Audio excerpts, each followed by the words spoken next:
The subject of global collaboration has, of course, been sparked now from a period of a pandemic where we have been forced into collaborating in a way that we have not done before in a lot of different areas and industries across the world.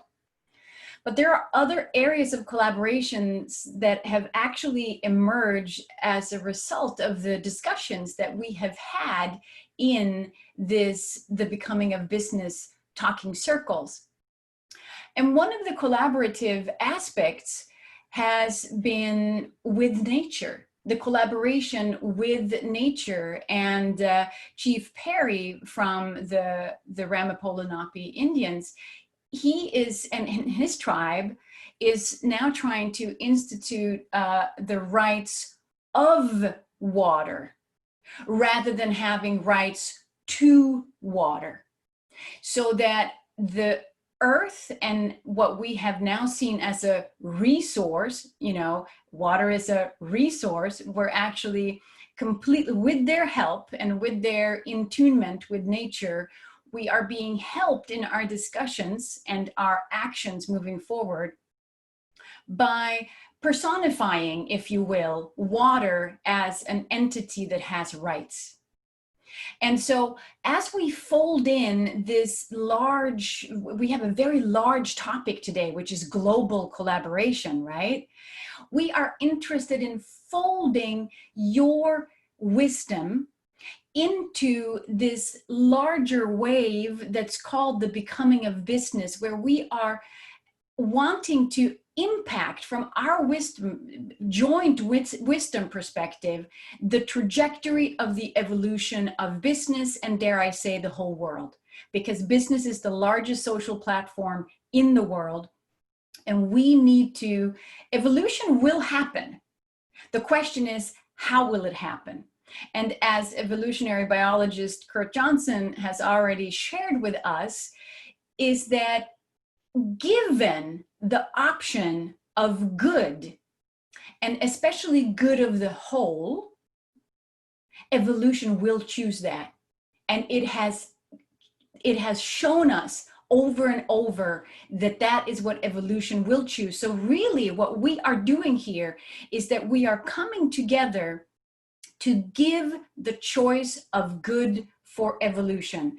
And an absolutely key player in this goodness is how we can collaborate and between what we need to collaborate. So the subject matter today is large, and it's almost like coming together of all the different subject matters of peace and consciousness and the earth. And we've been talking about going from how we can shepherd business from being merely transactional to also being transformational.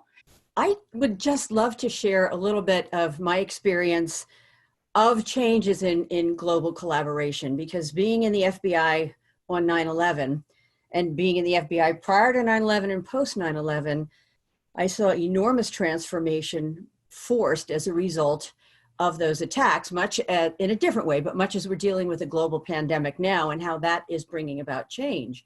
And one of the most interesting things, and I thought incredibly positive things, is watching that shift in the willingness to share and be open in a much more collaborative manner, not just with our partners in the United States and the general public in the United States, but our partners overseas.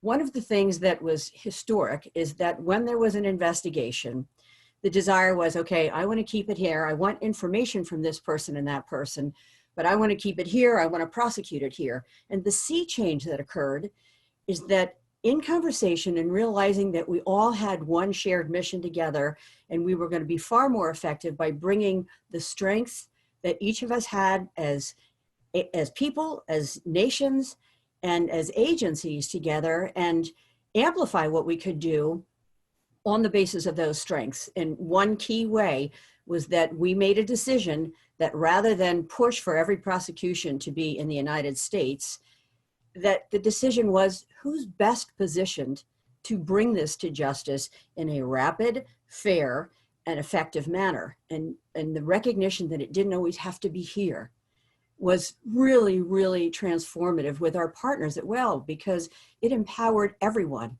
And instead of looking for example, at the Moroccans or people in North Africa, and some regrettably of the American view is this arrogance that we know the right way to do things. And that's of course absurd. We know a way to do things. And the recognition of what, for example, the Moroccans brought to the table, the Algerians brought to the table, the Rwandans brought to the table, was a huge shift in that recognition and looking at them as true partners. So I saw that one transition. The other thing I will say, and then I will stop, is that in working with women and youth over the past 7 years since leaving the FBI, I have seen how really possible it is also, and a lot of it's forged through individual relationships, to take people in different countries and in different sectors, whether they be business, government, nonprofit world, and connect them.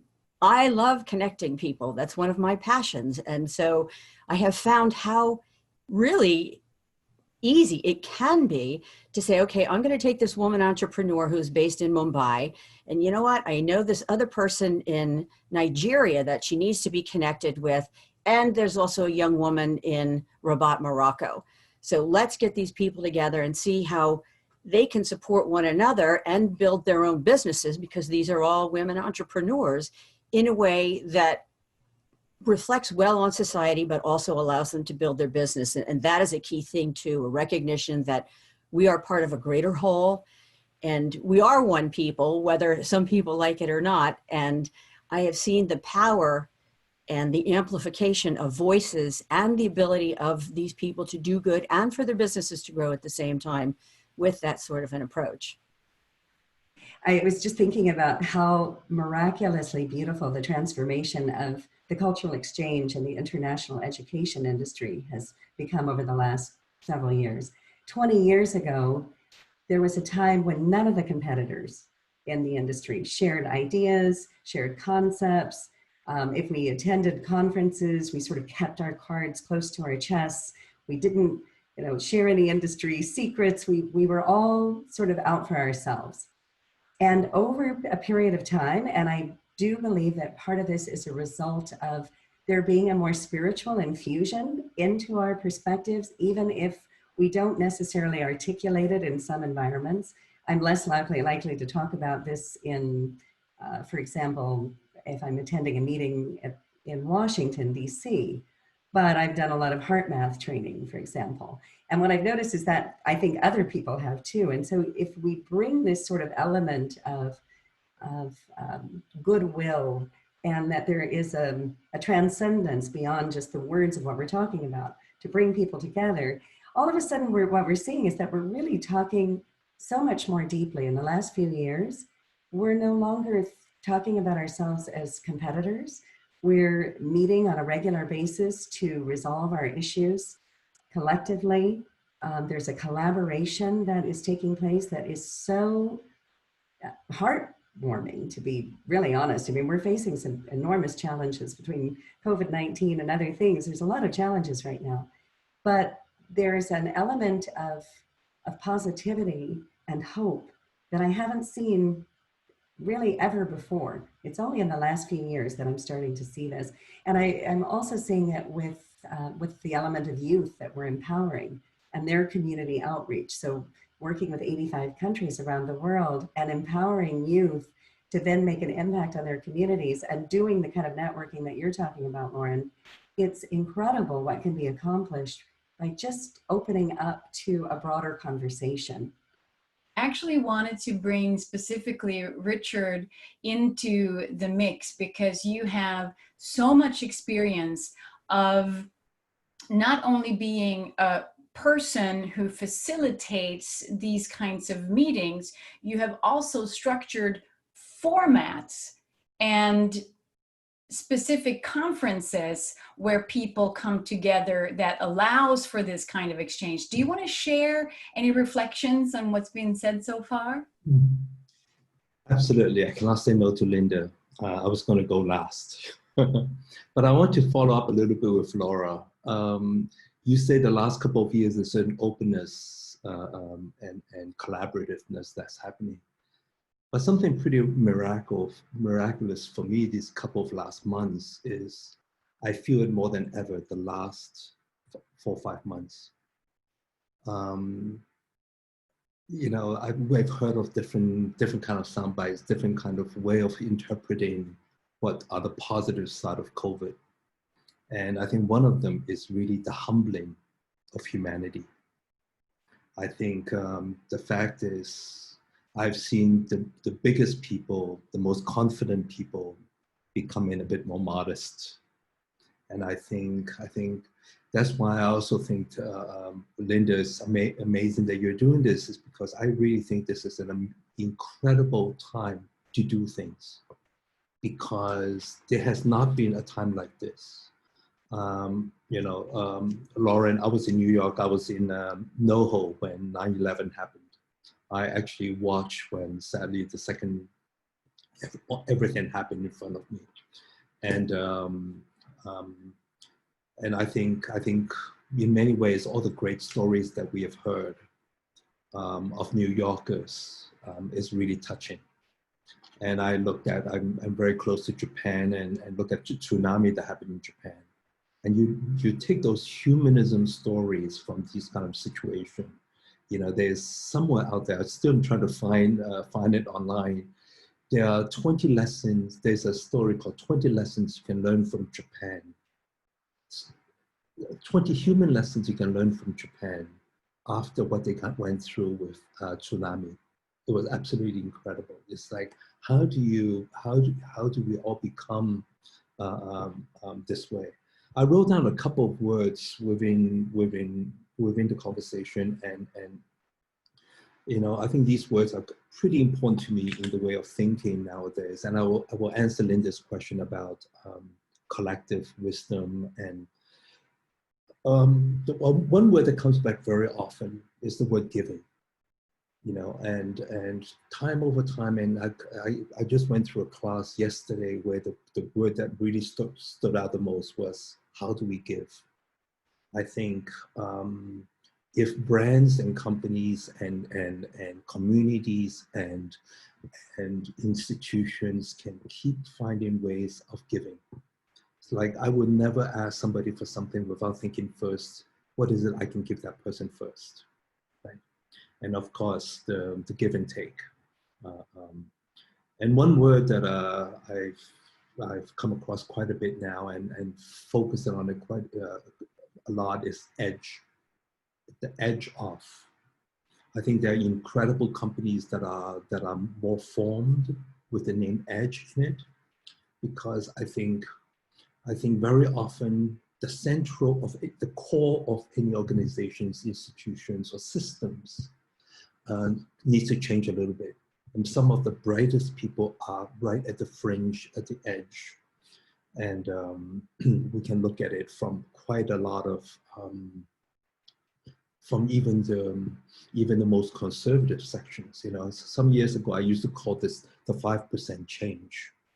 What is the 5% change of any big systems?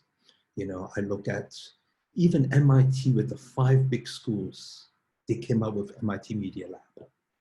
You know, and with this discussion with our professors and students at the university, and I said to myself, what is China's 5% of 1% change? And we said, oh my God, of course, Shenzhen. Shenzhen was China's experimentation of free economy, of state-owned enterprise, of free zones, and let it be. See the mistakes they make. Is, you know, one thing I learned a lot from the West Coast, from my few years at Burning Man and trying to learn from the fringe, from the edge, is group flow. I think this is the power, one of the power. I couldn't understand what is group flow. The word flow is so much in the San Francisco language, lingo, you know. And when I heard more about group flow, I said, oh my God, this is harnessed energy. When you have a group of 6, 20, 100, you cannot let that group flow simmer. what you have at the end. The highest point of any conference is the last half an hour. And everybody go home like they don't know who to talk to, because the people they talk to cannot relate to what you just heard. So I think the concept of group flow is really powerful. And how can we not using love, I think love and trust will build peace, right? I think find situations to build that up and say, okay, now let's do something. I think there are too many things around forgetting the word humanism, forgetting the concept of humanity and humanism. So in almost everything I do, I always keep in mind the concept of balance. What is it in a conversation that there are few words that has not been spoken? There are few factors that have not been looked at. So I think that is always a very beautiful second part of the coin, right? And also common denominators that nobody in any sect, in any culture, in any religion can put down. And recently, I think all of us have mentioned those words: youth, children, of course, peace. But I think another beautiful ones, I think it touched to some of the people you have in your larger group, larger circle, is planetary elders, planetary wisdom. Because that is without sometimes religion, and you cannot dismiss too easily your great-grandfathers, and so I think if we are able to take some of these elements, and to answer your question, Linda, I'm trying to go very quick. I'm taking a lot of time. Sorry, I'm looking at the time as well. It's 34 minutes. I have a network called Pan Asia Network. In the beginning, it was formed because I lived in a number of Asian cities and Western cities, and I love them all. So I don't know how, and my wife is keep on pressuring me, saying, what is this network? What are you doing with it? What is the business model? I say, no business model, no goals, but it is my luck of meeting incredible people. And, in my 60-some years of hitchhiking, traveling, the great people I've come across, I can keep them privately to myself and happy about what I have. But imagining, very often when you meet somebody great, you say, I wish all my friends can meet him. Oh, I wish my friends can see me now, how happy I am, right? And only today, after 6 years of creating this groups of neighbors, the word neighbors is also very big in my map. I think rather than talk about culture and countries and cities, we are neighbors. And I don't know much about Mr. Rogers from some of your culture. I think Ben, you probably need to look into this a little bit from Australia. Mr. Roger, because of Tom Hanks, is coming back. And I'm like, I heard of his name. I saw some of his program. I saw his sweater.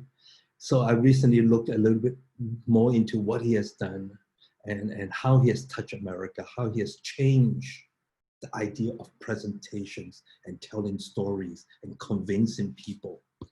And word he used a lot, again, is neighbors. It's the neighborhood. We are all in the neighborhood together. So what I actually thought about today is a very simple thing, is that I'm quite selfish by doing this Pan Asian Network. I was paid by 2 governments to build a network of innovators, technologists, creatives for their young groups, because I do TED. I've done TED for a number of years. They said, can you build something like TED for our country? The country was Taiwan and South Korea. And I just said, how many airline tickets can I have? Can I bring a group of neighbors together? Let them meet. So it went escalated from 25 airline tickets to 100 airline tickets and accommodation for 150. So we start doing this, and I just brought great people I respect together. And But the selfish part is basically, I want to talk to all my friends. And this group is actually all my friends. So I don't have to call them anymore. They're actually coming together and talking, like, Linda, like our dim sum. So I say, today I just say, my God, I've been really selfish. This is exactly what I'm doing. I'm connecting with people I cannot reach out anymore. And Zoom, the time of Zoom is giving us even a better chance. We're practicing how to be almost as good as face-to-face. I will stop here. Thank you so much, Brother Richard. Thank you also for bringing the word neighbor and neighborhood up to not only this table, but for the ongoing conversation of what's to become a business. We need to find language that works for everyone.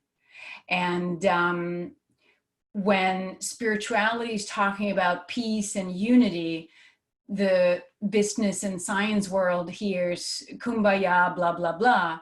And when business and science are talking about logic and prosperity, you know, the spiritual community hears greed. And so of course I'm grossly exaggerating and painting with a very broad brush here. But the language, how we approach these things and finding new language for collaboration, I think is going to be key. So thank you so much for bringing that also to the table, and all the other very, very relevant and heartwarming things, because this is really about hope. Collaboration needs to be about hope. And as we, I want to bring in Stephanie to get your reflections on, you are the CTO of a very, very large tech company, and you see things from a very awesome global perspective because you're such an awesome person. And you also see things from the confines of a big corporation with your quarterly report, earning reports, whatever the reports are called. You have your quarterly reports that you need to deliver on, and it's a very different lens. What are some of the reflections when we're talking about the possibility of global collaboration that you would like to share with the group? Okay, well, thanks for that intro. So yeah, I'm in the big corporation. I am extremely humbled by listening to what all of you are doing, because quite frankly, I'm pretty isolated here in the US running technology for a big US company. And we do have partnerships and people we deal with around the world on the technology side. So I'll say, just to follow up with some of the conversations about flow, collaboration, and I like the word humankind as 2 words and 1 word. You know, the idea of flow, even within a company, is really, really important. And I think when Richard said, you know, once you get flow, it's kind of, it has its own momentum and it gets energy. That comes from this idea of collaboration across all different types of people, right? Even within a company. And also changing the perception and I'll say the way people work to be more focused on the positive outcome of what they're doing, as opposed to the, only the financial or the business implication of that, right? And I've seen a lot of this happening. I'm very enthusiastic. I'm actually happy to see I'm in media, I'm in television most of my career. I spent 5 years running advertising company before I came back to the cable world. And what I'm seeing is a new responsibility in media in just how they produce content, what types of content is going on the air, and the really sensitivity and I'll say proactiveness about what messaging is going out there, not just about, do people love this show because they just do and it gets good ratings and a lot of people make money. So there's a new social consciousness arising in media, which I'm very happy to see happening. I mean, on the global front, technology is kind of, I say, the substrate of everything. And I know some of you have spent time in organizations out in the West Coast. Sometimes technology gets a life of its own. It's tech for tech. I like to think of tech for good, where, companies should be thinking about, we have these tools. We talk now about Zoom and all kinds of social FaceTime and social media. These are tools that have only existed, have existed for a little while, but have gotten this new, they've been rejuvenated by COVID, unfortunately. But we should be using these technologies to do and execute on all the things we're talking about: collaboration, right? Sharing information, sharing ideas across media, and using technology. Now, I also have, I'm very focused and interested in how we use technology in good ways and where it can go wrong, because there's a lot of places where, technology is used that may be good for some reason, but it's not good for the overall, sometimes not even good for the company or good for the people they serve. So I'll just say another observation that's happening in big corporations, and COVID clearly accelerated this and was an instigator, is a very proactive communication with employees and with customers. And in our world, we're in communications, right? We're an access network. So our company's ability to keep people connected during this crisis was front and center for people. People were sent home their kids were sent home to learn at home. People were sent home to work from home.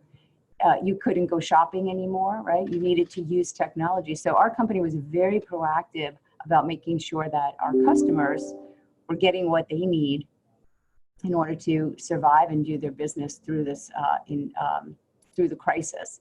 And I think that that's really important, because a lot of times, companies are not that proactive to their customers, right? And not that reactive and responsive.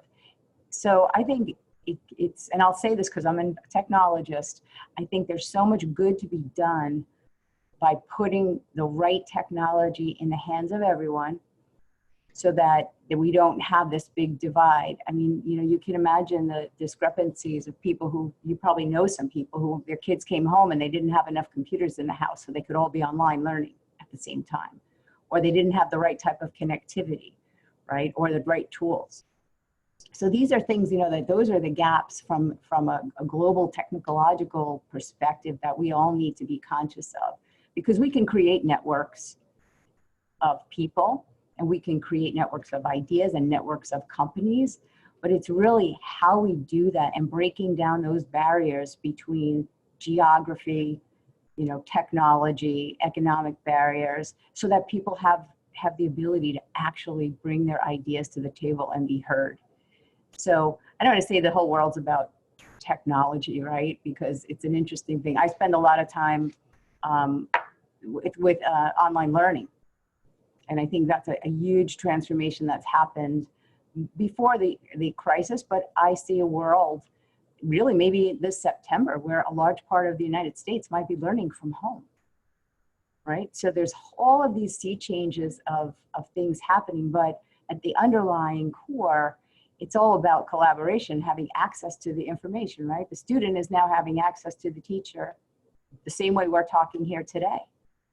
Now, on the flip side of that, I would love to hear how others feel. I think there is something to be said about face-to-face collaboration and brainstorming, which doesn't necessarily translate through the Zoom screen that we've all been watching for the last 3 months. But I think there's ways to make that happen, right? And people and companies and people and groups and myself and my own teams are looking at new ways to make sure we are collaborating, right? That we're not just sitting in front of a screen going through a list of items to do, which is a little more difficult to do in a flat screen. But anyway, in closing all of those, I'll tie them all together just by saying, I think that it's the responsibility of companies, and particularly in technology, to make sure we're producing and giving access to people what they need, right, to continue on in this sharing and creating flow, which I think is the number one thing. If you can create that within your teams and your company, you get success. If you create that in your communities, you get cohesiveness, right? If you create that in media, you get the right communication. So I think flow is really, really an important concept, because it really means that people are getting together and they're creating momentum around ideas or feelings or emotion. That makes sense. So, yeah, so I think we have a lot of work to do. I don't think we're even close to reaping the benefits of what we can make out of what's going on in the world right now. But I'm pretty hopeful that that we will, keeping a lot of people like all of us and you to keep talking about it. So. Thank you so much, Stephanie. It's so important for us all to have the perspective of corporations, because there's so much power behind the infrastructure that you can bring to the collaborative aspect of for the globe. You know, even in a neighborhood, if we're going to be a global neighborhood, we which are, I could feel how those words were kind of funny to put together, but also very delicious to put together, that it's a global neighborhood. And yes, we do need cable for that. You know, it's the hierarchy of needs have really expanded to include Wi-Fi and battery life on the phone as the very, very bottom and most important foundation for needs right now. And I want to bring in my spiritual brother, Ben, who is not only the visionary of Unity Earth, but also someone who diligently keeps putting people together and keeps letting things grow in a collaborative way. So it's like a balance I see, as I've observed you now for a couple of years, of being true to your vision while letting things unfold and letting things happen. And of course, there is a huge spiritual connection and aspect to everything that you do. And I would love to get your input as we are talking about global collaboration, where it seems like the foundation for this is the good intention of all. It still starts on the inside of each person. And how do we make change? And what's your reflection of what you hear from these different perspectives on global collaboration? Thank you, Linda. And firstly, let me start by congratulating you. It's wonderful to be here on the Becoming a Business with such an amazing panel that you've brought together, and even the broader panel across the 4 different groups for this wonderful series inside World Unity Week. And it's a great honor to be here and to sense the gravity of the conversation that you're facilitating and hosting here. Global collaboration, something that really, you know, over the last 4 months, 3 months, with the transition that's happened, you know, I can speak most recently about civil society. And civil society is not that different to global business in the sense that there's still a proprietary barrier to collaboration. And those barriers might be around my brand, my IP, my competitive advantage, and the barriers to collaboration. And then you have the will to collaborate. And what we've witnessed, and this is a great example of it right here in World Unity Week, is we've seen that the barriers have diminished and the will to collaborate has just grown exponentially. And so everyone we're talking to realizes the gravity of the situation, the seriousness of the scale of the challenge. Maybe COVID-19 was, in a sense, the icing on the cake of trouble. So many, you know, systemic problems on the planet that we're well familiar with. But it's created a space where that will to collaborate is so strong that everyone is a yes. And even traditional organizations that have been in their own space and doing their own, you know, kind of thing and operating in a parallel way have dropped that and said, let's do it together. And the realization that we can do something together that we just can't achieve on our own.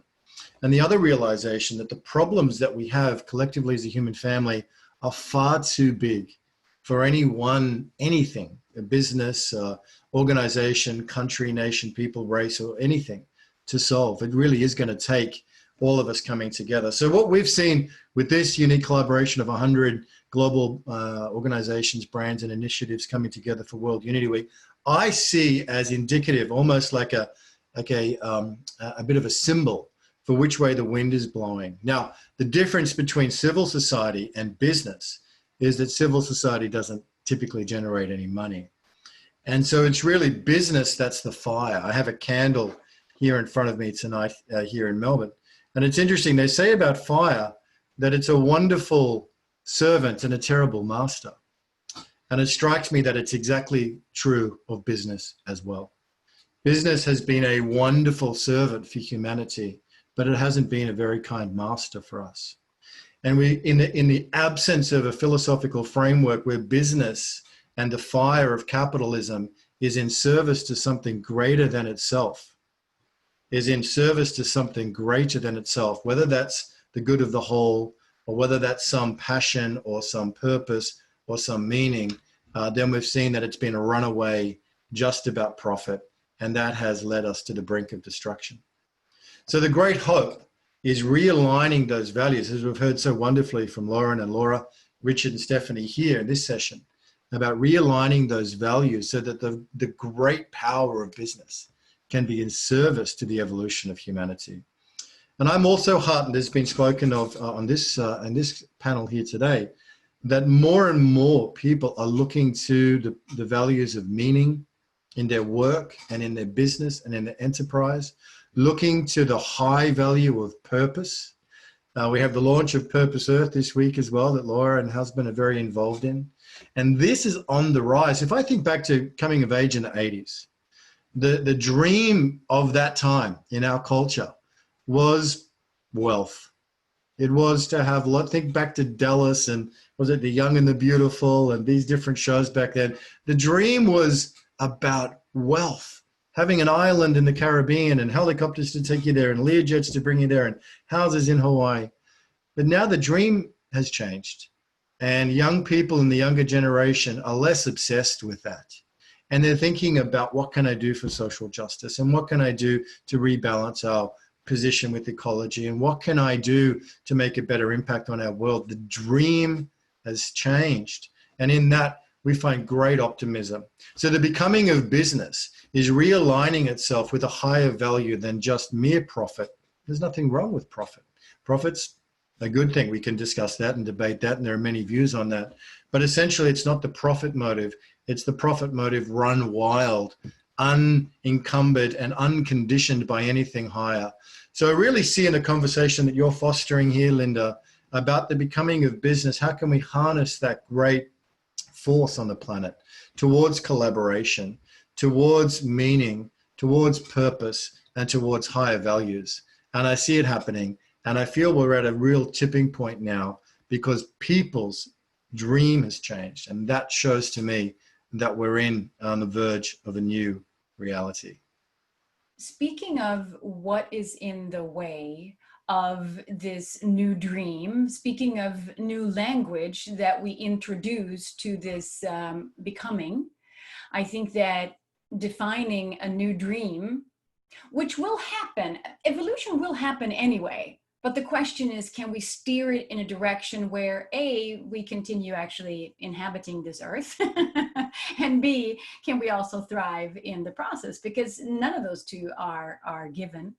What are some of the things that we might need to send extra love to, foster extra trust within, to pick up on the words of Richard? And please know that love has been thread and a theme weaving throughout all the panels, and there is something to be said about it being the strongest energy that we have, at least in human consciousness. So if there's anything standing in the way, going back to what Ben was talking about, there is a divide, a chasm right now between the interests of business success and the concept of having meaning and purpose being separated in some way. And I know that it's starting to come together in a much more profound way. But what I see so often is that it's very difficult for even the best-willed employers to have the focus on making the numbers work and on making all of the dollars and cents piece of it come together, and also sustaining the meaningfulness behind the employees' goals. And so I think what we need to come together with is, and I've seen it in my own organization, is that the more that we focus on the fact that data entry is necessary, that there are going to be days that are spent doing things that aren't necessarily wholly fulfilling in and of themselves, but the more that we focus on the fact that every person's work is contributing to a greater good, and that if the greater good is that we're connecting people and planet, that we are identifying ways to shrink our globe, to bring our fellow citizens, world citizens together, and that every piece of work that we do is making a contribution to that. Whether it's the simplest thing, dealing with a dissatisfied customer, or dealing with the most routine and mundane, but being able to bring our staffs together, to be able to bring communities together and remind ourselves of what the ultimate goal is, and that the creation of that goal is above and beyond necessarily the figures at the end of the year. A lot of it is really about focusing on our purpose as unitary unifiers. And I think that we're making huge strides in that. And to several of your points today, technology is helping tremendously with that. It's also, it can be an obstacle. And in the industry that we're in, we're bringing young people together and unifying them by having them meet face to face. And suddenly we're reinventing ourselves, because how do you do that if it's all on screen? And yet, right now, I think there's huge opportunities for virtual exchange as well. So I think there's an enormous opportunity to help young people, the millennial generation and the Z generation coming forward. They are demanding that there be purpose and meaning in their work. And any business can have that. There's one word that I've been hearing almost everybody say it, and I want to, I put a few words down together and try to chain it, okay? The theme of this is a little bit misleading, becoming of business, and we hardly talked about business this whole last 1 hour. We really talk about becoming of being, no, becoming of good. I think the word I heard is good. And my wife is in this room, and she's going to throw something at me because she has a different interpretation. But Chinese, there's one Chinese word, only one Chinese word you guys have to know, is the word good. The word good consists of the left and the right element coming together. And it is ingenious. It's mother and son, or woman and man. These two words coming together is the exact word in English, good. So I think I'm always looked at, not really looking at numbers, excuse me for on our corporate friend. But luckily I'm hired repeatedly because I don't look at numbers. The few words I put down together is concept.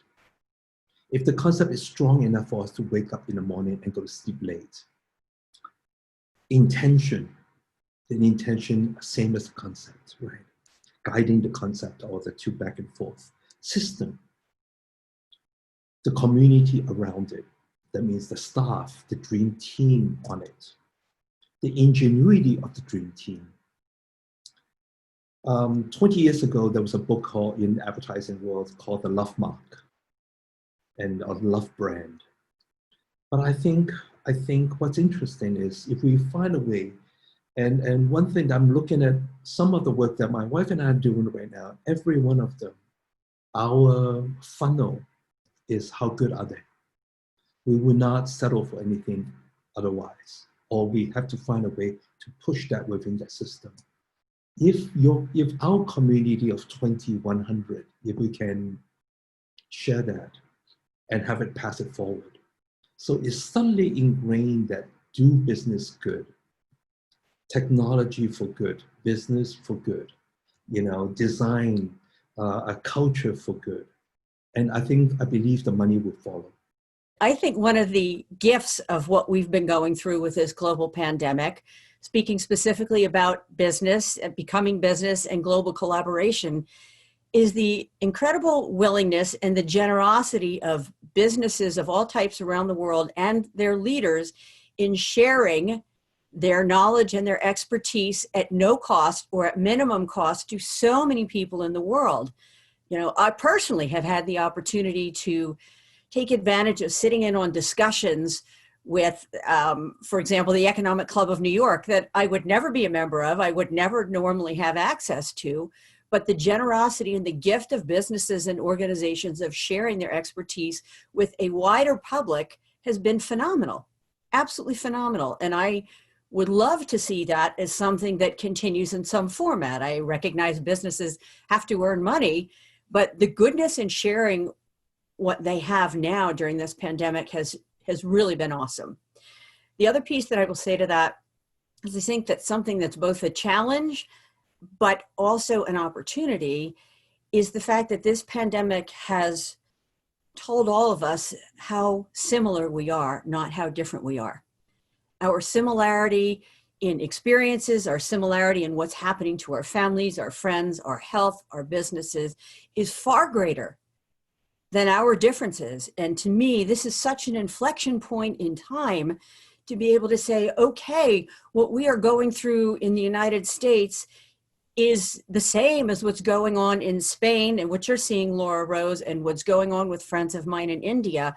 And I think, as I said, it's both a challenge, but it's an incredible opportunity to not lose sight of that sameness, because there's far more that we have in common and that we share than there is that divides us. And my wish going forward is that we embrace that and we continue to take that forward as a way that we engage with each other, that we engage in a business sense, and that we engage in the global community at large.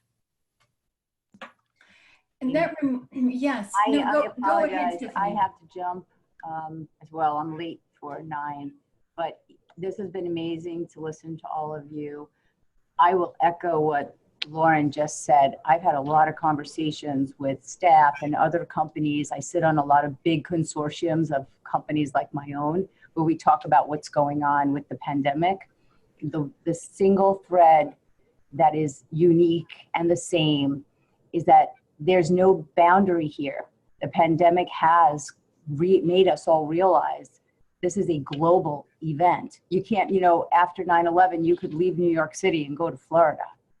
You can't leave New York City to go anywhere now, right? You can't just pick your business up and say, I don't want to work in this area anymore because I could go to another country.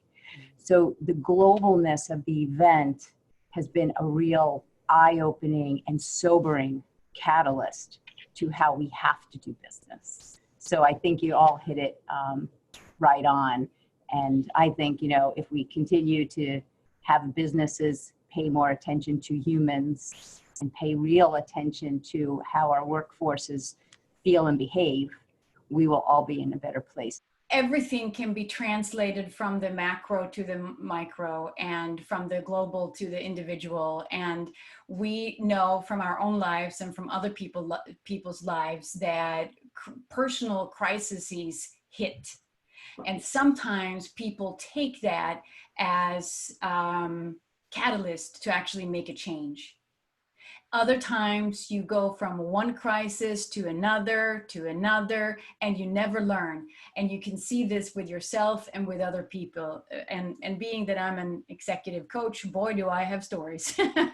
So there is something that you're pointing out and that Stephanie was pointing out that has to do with the global impact of this, that actually climate change and the climate threat already gave us the opportunity for this kind of collaboration and change, but didn't.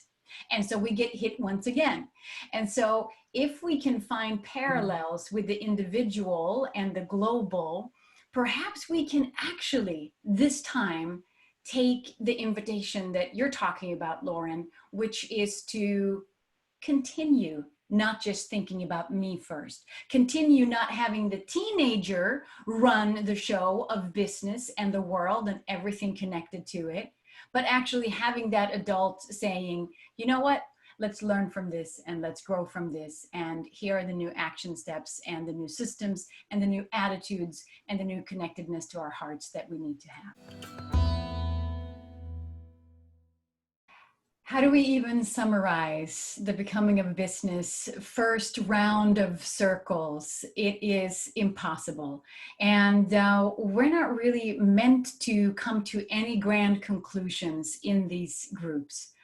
Now the real work begins. This is the time when we need to listen to what has been said, beyond what has been said, and what emerges in us as a result of what has been said.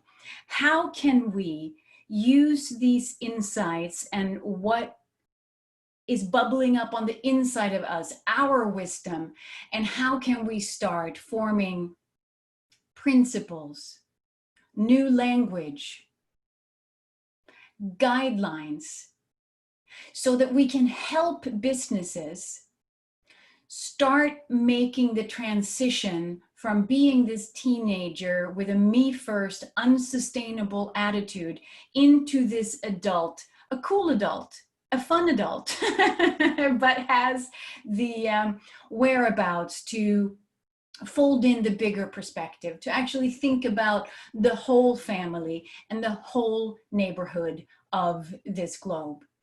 This is where the work begins. So we're going to listen together and we're going to let what comes up on the inside of our wisdom come out. And we're going to do that together. And I can't wait to take in what it is that you come to as a result of this and as a result of your wisdom, and fold that back into the process so we know what we're going to be asking next time. So we know what it is that want to be asked and want to be talked about. Stones we need to actually turn.